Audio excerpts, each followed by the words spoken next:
Star plus का काफी popular show Anupama की लीड एक्ट्रेस रूपाली गांगुली अपनी सौतेली बेटी ईशा वर्मा को लेकर काफी समय से सुर्खियों में चल रहे हैं। बता दें कि ईशा वर्मा ने अनुपमा यानी रूपाली गांगुली पर काफी गंभीर आरोप लगाए थे, जिसके बाद रूपाली गांगुली ने ईशा के खिलाफ 50 करोड़ का मानहानि का नोटिस भेज दिया था। इसके बाद ईशा वर्मा ने अपने इंस्टा अकाउंट को प्राइवेट कर लिया था, जिसके बाद ऐसी खबरें थी कि ईशा वर्मा मुकदमे के बाद डर गई। लेकिन अब एक बार फिर से ईशा वर्मा ने एक पोस्ट शेयर कर अपनी मां के बारे में काफी बातें बोली हैं। जी हाँ, मुकदमे के बाद ईशा अब और भी भड़क चुकी है।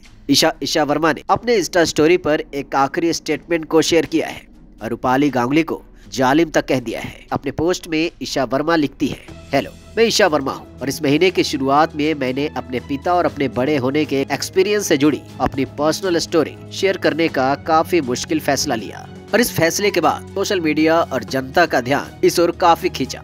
बोलना मेरे लिए अब तक का सबसे मुश्किल काम था, लेकिन ये मेरी जिंदगी का एक अहम मोड़ भी बन गया।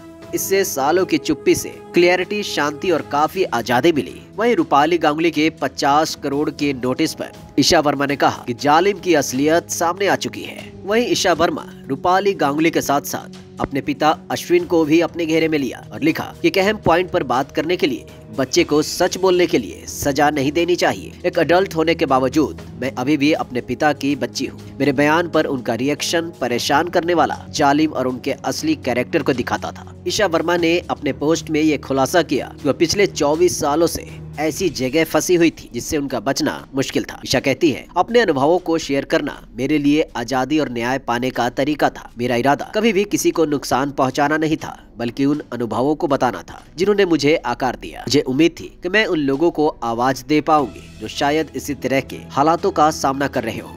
एक अमेरिकी नागरिक के तौर पर मैंने ईमानदारी से बोलने के अपने अधिकार का इस्तेमाल किया है। आगे ईशा लिखती है, मेरे बयान पर उनका रिएक्शन बेहद ही परेशान करने वाला था, जो उनके कैरेक्टर को दिखाता है। मैं यहाँ वो नहीं थी जो सिर्फ अपनी बात कर रही हो, बल्कि मैं वो थी जो उनके परिवार के सदस्य के रूप में सीधे इस बात से प्रभावित हुई थी। मेरा बॉलीवुड या भारतीय फिल्म इंडस्ट्री से कोई प्रोफेशनल रिश्ता नहीं है, न ही मैंने भारत से किसी आयोजन या प्रोफेशनल फोटोशूट में कभी हिस्सा लिया है। अपने पोस्ट में ईशा ये भी बताती है कि साल 2017 में मुंबई में एक फोटो शूट के दौरान उनके रंग रूप को लेकर कमेंट्स किए गए, जिससे उन पर काफी गहरा असर पड़ा था। वह ईशा ये भी कहती है कि बॉलीवुड में आने को लेकर उनकी कोई मदद नहीं की गई। ईशा सभी से अनुरोध भी करती है और कहती है कि इस पर अब कोई किसी भी तरह के नेगेटिव कमेंट ना करे। ईशा वर्मा ने यह भी कहा कि उनके बयान को गलत तरीके से भी पेश किया गया। ईशा कहती है कि 6 फरवरी 2013 को हुई एक शादी के बारे में फैक्चुअल जानकारी नहीं थी और बाद में उसी साल 25 अगस्त को ये पता चला कि उनका एक बच्चा भी है। ईशा कहती है, मैंने मीडिया के सामने केवल अपने पर्सनल अनुभवों के बारे में बातें की थी। मीडिया में मेरे बयान को गलत तरीके से पेश किया गया और ऐसा उन्होंने मेरी अनुमति के बिना किया और यह इस मामले में मेरा अंतिम बयान होगा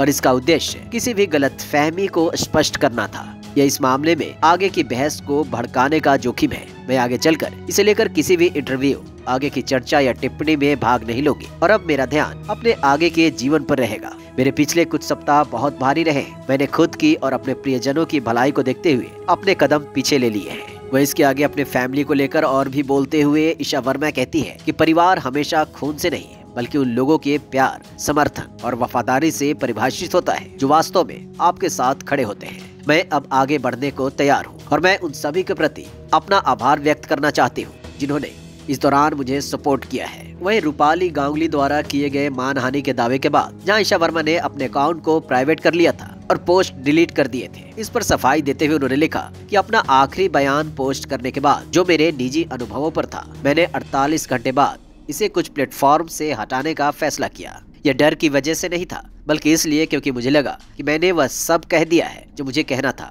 और मैं अपनी शांति की रक्षा करना चाहती थी और अपने वर्तमान पर ध्यान फोकस करना चाहती थी। यह इस मामले पर मेरा अंतिम बयान होगा और इस बयान का उद्देश्य केवल किसी भी गलत धारणा को स्पष्ट करना था। बता दें कि नवंबर महीने के शुरुआत में रूपाली गांगुली की सौतेली बेटी ईशा वर्मा ने उन पर कई गंभीर आरोप लगाए थे, जिसमें उन्हें और उनकी मां को मानसिक रूप से प्रताड़ित करने सहित पिता को गलत दवाइयां देना भी शामिल था। ईशा वर्मा ने रूपाली गांगुली के ऊपर उनके पिता के साथ शादी में रहते हुए एक्स्ट्रा मैरिटल अफेयर करने का आरोप भी लगाया था, जिसके बाद रूपाली गांगुली के हस्बैंड ने ट्विटर पर इसकी सफाई भी दी थी और एक पोस्ट भी शेयर किया था और फिर मामले को काफी तूल पकड़ता देख रूपाली गांगुली ने अपनी सौतेली बेटी ईशा के ऊपर 50 करोड़ की मानहानि का दावा ठोक दिया।